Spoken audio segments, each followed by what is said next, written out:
В Чеченской Республике активно продолжаются рейды по злостным неплательщикам. Так, в Ачхой-Мартановском районе газовики принялись за самые крайние меры. Те, кто отказывается платить за потребленный газ, сразу же отключаются от голубого топлива. Уже за сегодняшний день от газа отрезаны несколько десятков абонентов. Ачхой-Мартановский район рейдовой группе еще совместно с Чеченгазом, с администрацией района представитель был Чеченгаз машин и сварочный аппарат, что он дахидяш долг еш сер дахидяш, что он царь что он наказывать бяш, что он беш бол бук ах чалуша несло цавик сварки цан дацахад, что он цахич несло.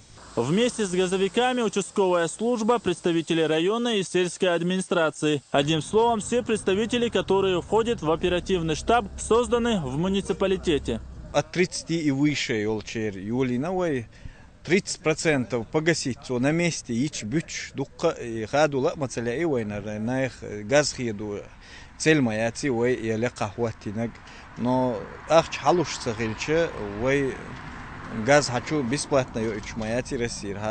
Ахчевой 2 миллиарда уже задолженность республики. Цунах рэттан актуальный вопрос. Посетили должников и судебные приставы. В Ленинском районе Грозного провели очередной рейд по взысканию задолженности за услуги ЖКХ. В основном это жильцы многоэтажных домов, которые длительное время уклонялись от оплаты. Однако звонок в дверь изменил ситуацию некоторых должников. Большинство из них пообещали сегодня же оплатить услуги ЖКХ.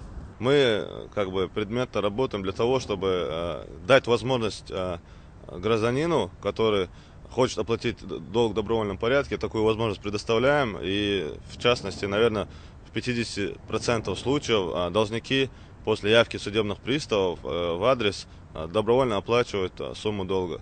После поручения главы республики усилить работу по взысканию долгов ЖКХ, численность желающих оплатить свои услуги в ЕРКЦ увеличилась вдвое. В этом месяце оплачено на 150% больше, чем в ноябре. Приходят люди, у которых, то есть, долги имеются более 100 тысяч даже.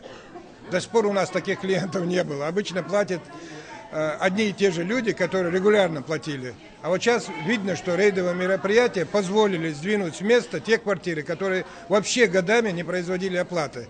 Только предприятиям ЖКХ города Грозный население должно на сегодняшний день 695 миллионов рублей.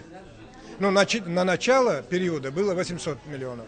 Рейдовые мероприятия, по словам членов оперативного штаба, будут проводиться ежедневно, пока сумма оплаты не станет стопроцентной. По итогам года Рамзан Кадыров проведет расширенное совещание. К этому времени ситуацию на местах нужно изменить в наилучшую сторону, поскольку, как отметил глава республики, спрос будет жесткий.